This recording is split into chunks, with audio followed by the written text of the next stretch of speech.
to average it rather than getting it there, right?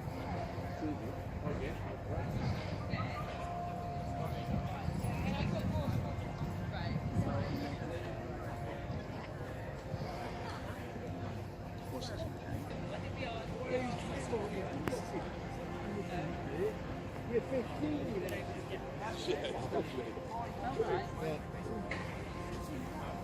That we see anymore. It's close. Yeah.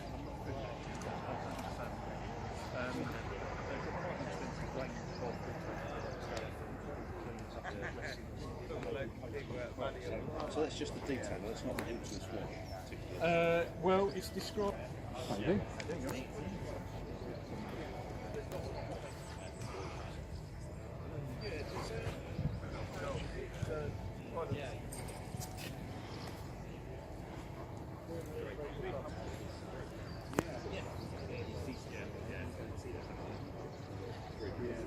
Wherever you are, that's what I was doing there.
Okay.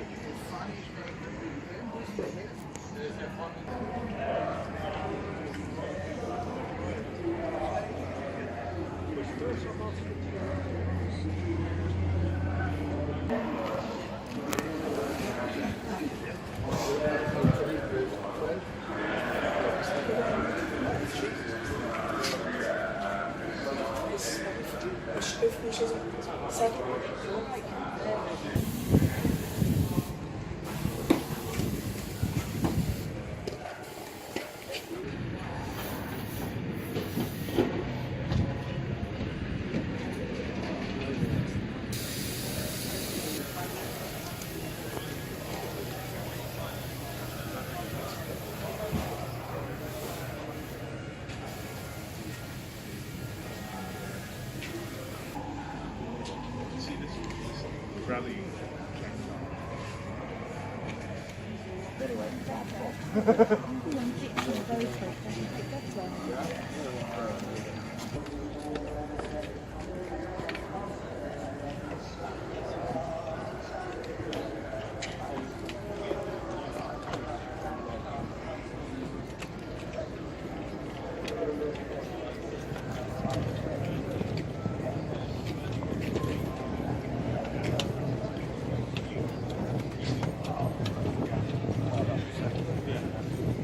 I'll introduce you to Tracy.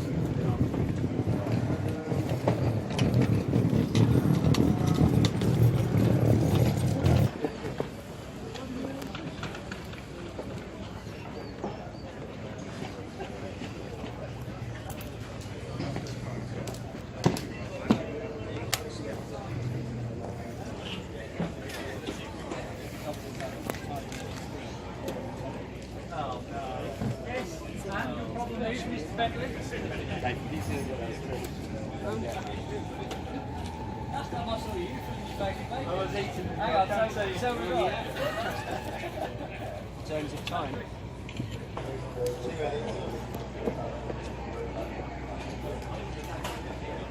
We saw one at Silverstone once, and it was coming out the bumper, wasn't it? An Evo, the front bumper.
controlling everything. Brakes about as this. well. Brakes That's as well. the scary thing, yes. Yeah, of course. Is it governed to a maximum speed? No, we're going slow. We have 4 days to get Of course. better. Yeah, sure. So on the first run, we decided to go slow just in case we don't want to, we don't want to surprise. But in theory, you could, if you wish, and the straight was long enough, to 100 miles an hour. That's right, exactly. We can go down. It would be more difficult to take over in case something happened, but yeah, it's perfectly possible. So now we have, he is. coming up towards the Malcolm Corner part of the hill, the Ford Mustang, there's an element of correction, just to guide it back. It's not really taking over, is it? It's just guiding it back to the line. Yeah, it's been quite over, it's taking over now, as you saw that. It goes a little deep into Malcolm, but that's only so those of you in the grandstand can have a closer look. That's all part of the plan, fear not. And by the way, majority of the control system was designed by students at Cranfield University. Oh, really? Credit to them, yes. Fantastic, gosh.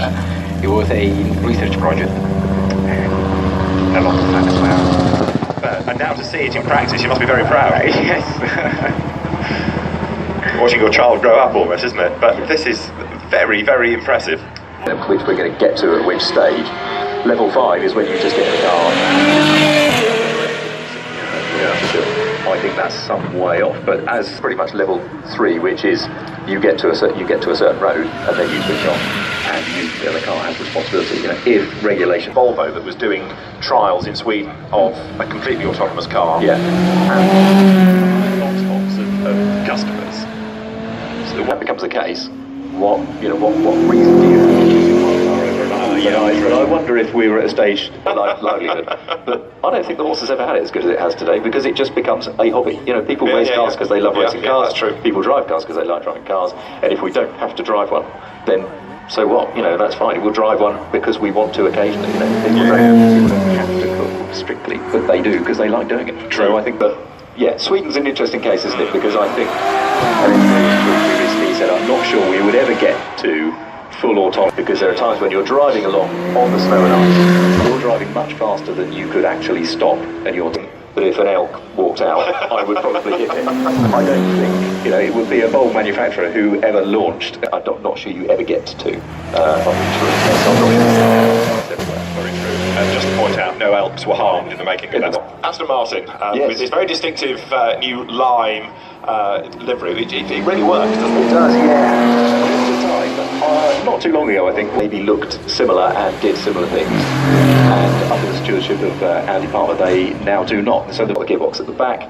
It can be a sports car if you wanted to, or it can just come with 3 tires if you wanted to as well. And it's one of, it's the first. The danger is that you create something that works, or dare one say iconic. It's a shape and a You need to push that somehow, like Porsche has done, in fairness. Indeed, yeah, exactly. And they've got a factory in Wales to build those. And then the money starts coming in, and it starts funding the replacement of the next model, and that's where it needs to be. So they have one for each hour. If you've bought one of those, you can upgrade, which this is, and it's going to be tight this weekend. They're driven by Darren Turner all weekend. A large car, but if anybody can undercar quickly up here, Darren Turner, I suspect. Absolutely right. Yes. And from one of the things on the track these days, and if you can make a big-looking car sporty, this is it. Indeed, yeah, and it's manufactured as part of the big Volkswagen group, and Bentley uses that to its advantage too. The fact that it was involved early in the process of the development of some manufacturers don't like the word platform because it kind of implies that one car is the same. Means that they could say to when it was being developed, look, can you please ensure that the new architecture is capable of doing that, and the new vehicles as a result of it. At the moment, it's got the W12, a complicated but very compact engine. There will be a V8 and, for lightweight cars. And how that's the brand great things on the track. Yeah, this is another very a little bit of weight over the coupe. The coupe was the fastest standard production car around the automotive fast. Right, yes.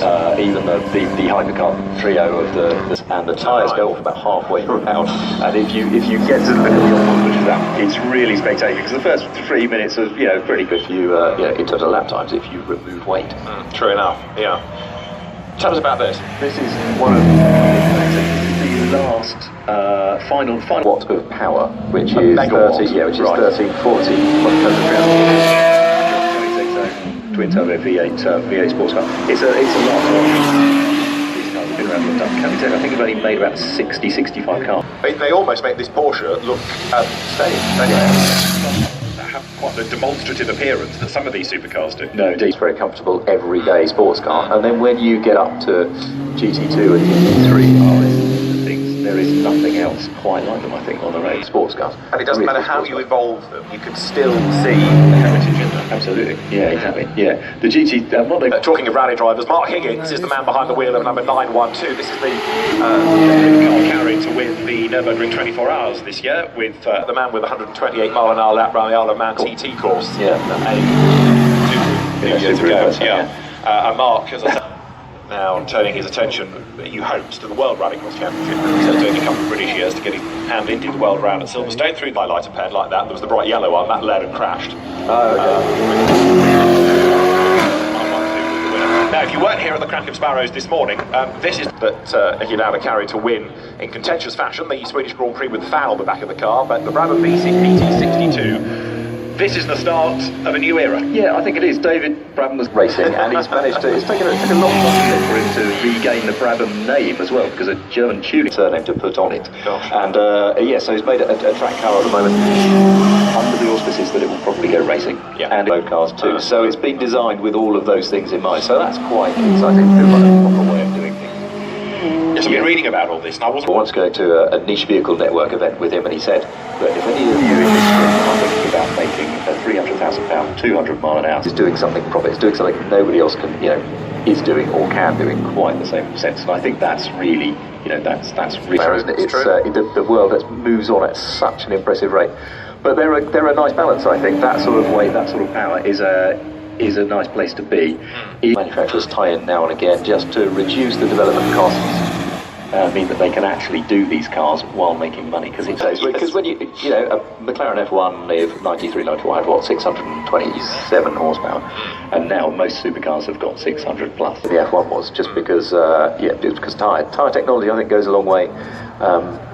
Assisted steering gets a long way, but also electronics gets people out of a lot of bother. very true. Now, the Ital design. Ital design has been owned since about 2010, I think, and of their work is not Volkswagen work, and that's increasing.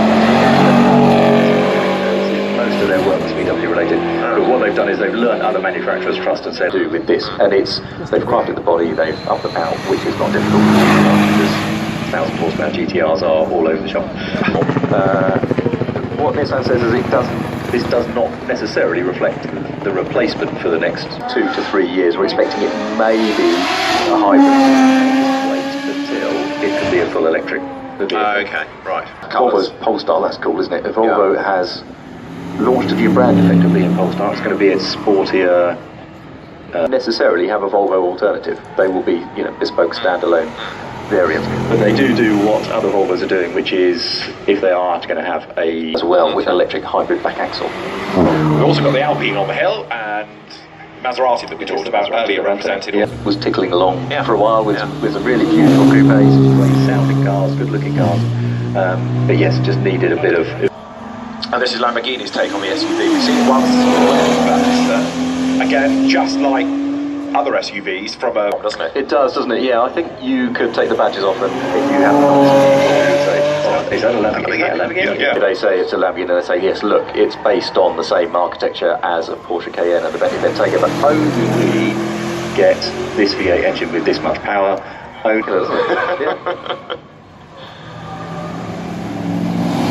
Now we need the villains for the car chase, don't we? Yeah, and the same Volkswagen Beetle 8 times in the back. I was taken to task by somebody from Mercedes for calling it a Mercedes-Benz. No, it's a Mercedes AMG. Right. Really? It's, the Mercedes AMG. It generally refers to the very quick ones that they build in F3, which is supercharged and which has an electric boost and is turbocharged as well. It's a massive. When you see it in the flesh and you look at all the piping and where it goes, you think this is crude almost. They were indeed. Yeah. You had tyres and you had your right foot. Yes, that was it. It's funny, we've been like that for quite a long time in the car business. Most of the last 100 years we've been have to reduce tailpipe emissions and improve together, unless you have.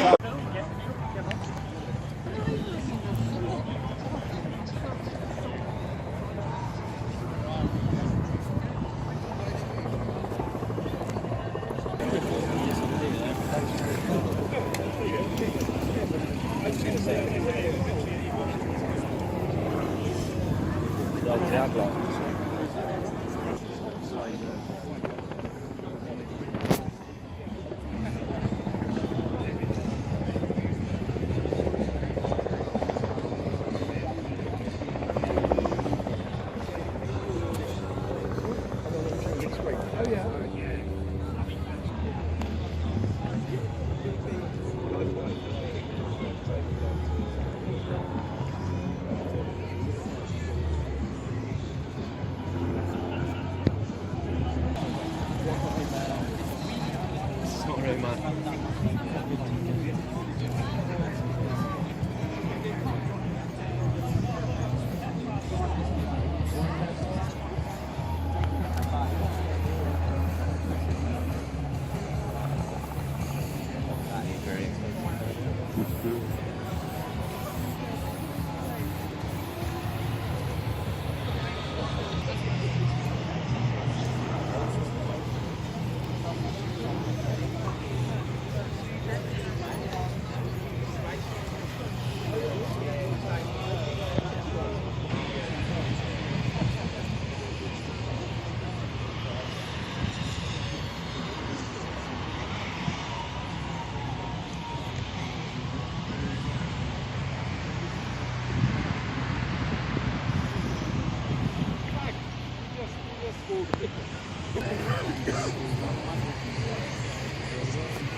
Family for McLaren, the McLaren F1 GTR. Its younger brother, older brother should I say, won Le Mans in 1995. To get down. So James, you used to own one of these cars.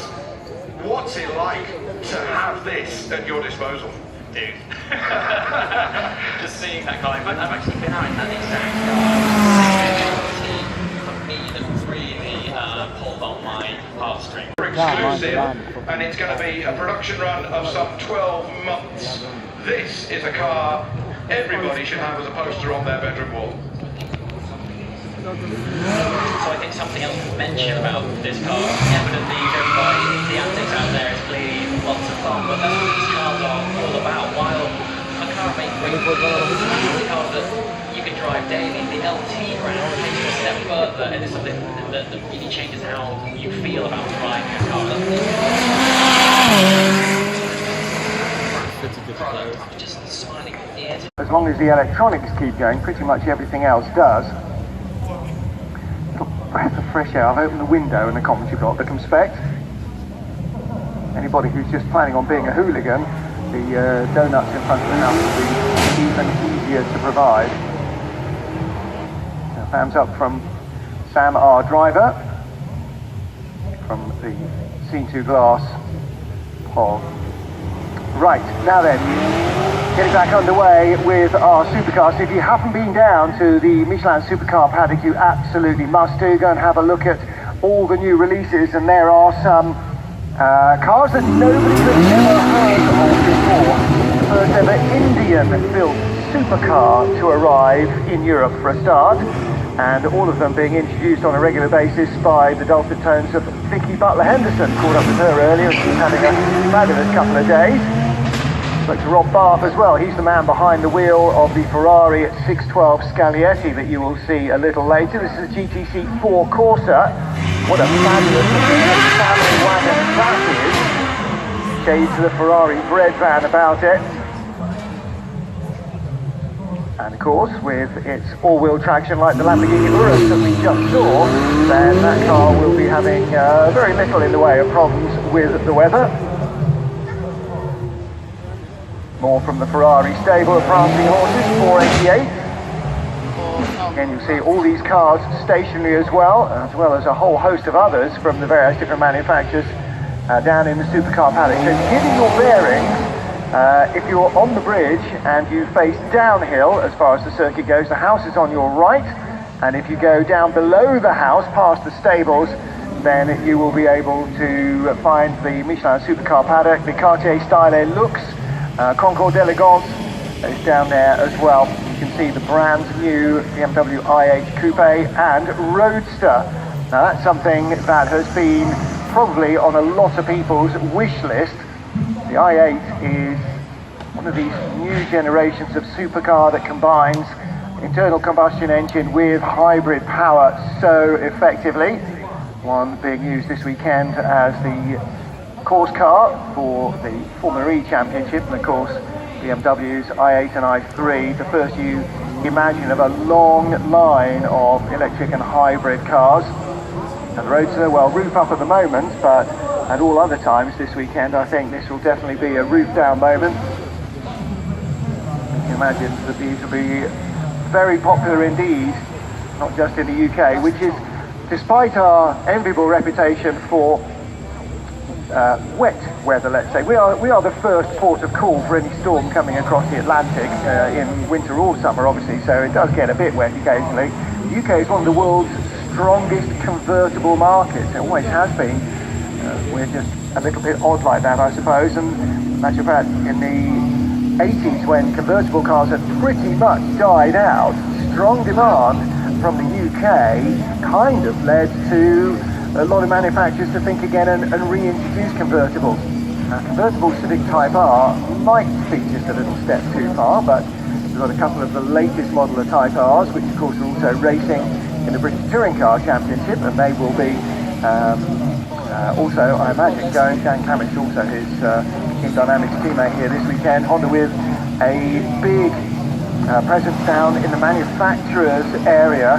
And Chris Druitt, got you, Michael? We have. Yeah, I have, Martin. I was just going to say, there have been rave reviews in all the comics for this car. Mixed views on all the wings and winglets and things. Oh well, listen. Compared to some of the stuff down in Michelin Supercar Paddock, that is the height of restraint. It is. The height of restraint. But sharp edges are in, no question about it. I mean, look at the new Tesla. It is more sharp edge than the outgoing car because that.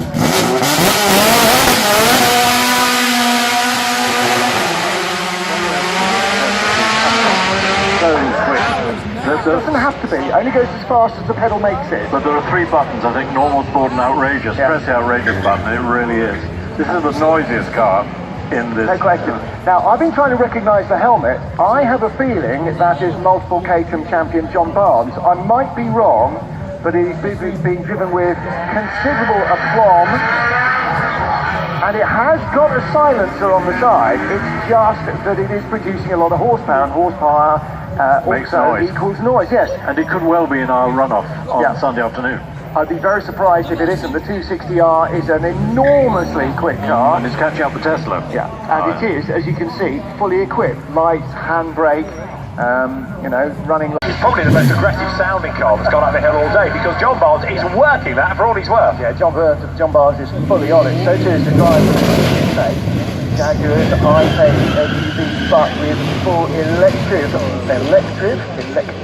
motive power. Again, all the reports of Jaguar's first ever SUV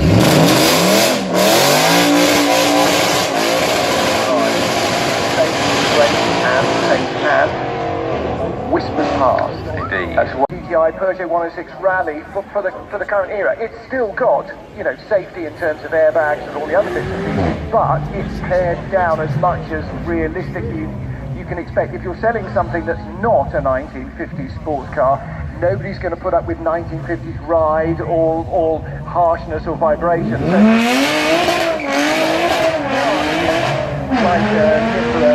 So, and less powerful than a lot of its rivals, but then you don't need power if you haven't got weight, and that's the Colin Chapman principle again. I looked up the road test figures for the original Lotus Cortina, 0 to 60 and top speed exactly the same as the Fiat 500 Twin Air.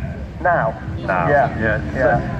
You're right. That's good with this quickly though. No, but the way things have developed. 70 years of Lotus this year as well. We've got 70 years of Land Rover. We're celebrating 70 years of Porsche. But Colin Chapman's small concern started in a garage in London 70 years ago, and Lotus still proudly making cars, not in the sort of volume that Porsche does, because they've had an even more checkered history of ownership than a lot of car manufacturers. I mean, even in Chunky's day, Lotus road cars paid for the Formula One team, didn't they, essentially, in much way that Ferrari sold road cars. But now, for the first time ever, Lotus have got serious money behind them. Yeah. And we've seen what that's done for Aston Martin and Volvo. Yeah, so, you know, and Jaguar and Land Rover, you need major player investment to be a major player. And there's talk of an SUV from Lotus, which they've all got to do an SUV nowadays. But it's the car that most people can buy. Most people can't buy a 40 Alpha.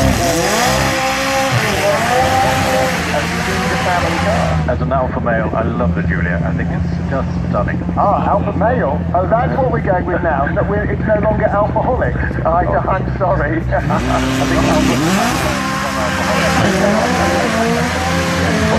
what? Two great states of alpha ownership?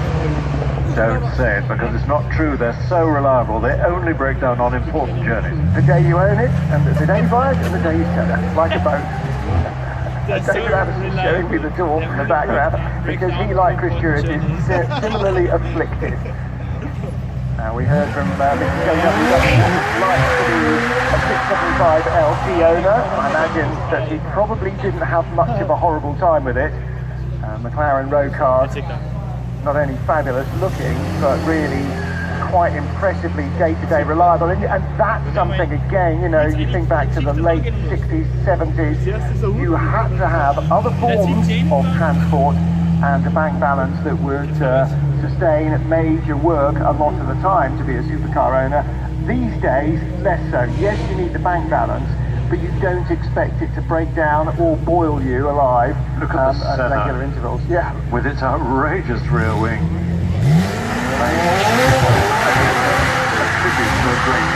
Yeah, it's an astonishing. I think that's possibly looks that only a mother could love, but it is absolutely astonishing. And the whole thing here is that form exactly replicates function. You know, you can see the DRS wing operating all the time. So it is very much a car that shows on the outside exactly what it is that all the bits do. And a lot of the time, those are quite well camouflaged below the skin, but very obvious aerodynamics there. But this Brabham PT62, I just tried to grab a quick word with David Brabham earlier, but he said he was running by going, mate, I've got a week. No, I haven't had that, but he spent the last 15 years and more trying to regain control of the family name. The company, of course, set up by his late father, Black Jack Brabham. He's the only man to become a Formula One champion at the wheel of a car bearing his own name. And the first of these new BT62 road cars, a supercar with an Aussie V8.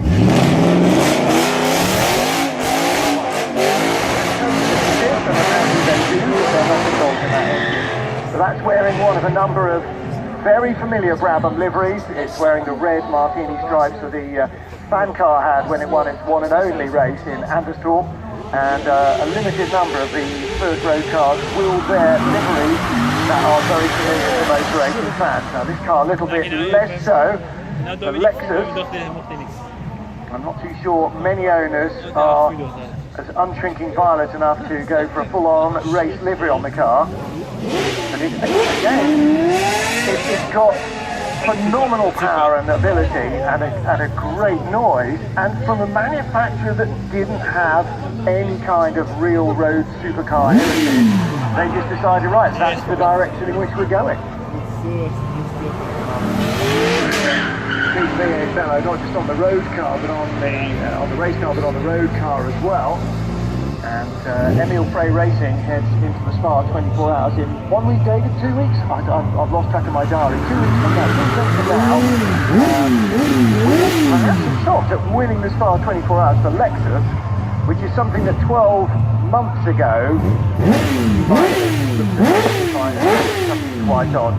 Now then, talked about Matt Neal earlier on. He and Gordon Shedden last year tried to set all sorts of records with this one-off unique Honda built by Team Dynamics a couple of years ago. Honda lawnmower is aiming to be the world's fastest lawnmower this weekend. Now I can tell from the body alone that this is not M. Neal Esquire. This is somebody about a yard shorter. However, if you can think of a sillier idea, I'm all ears, because this is silly ideas made for it. Is he going to go up the grass and trim it on his way?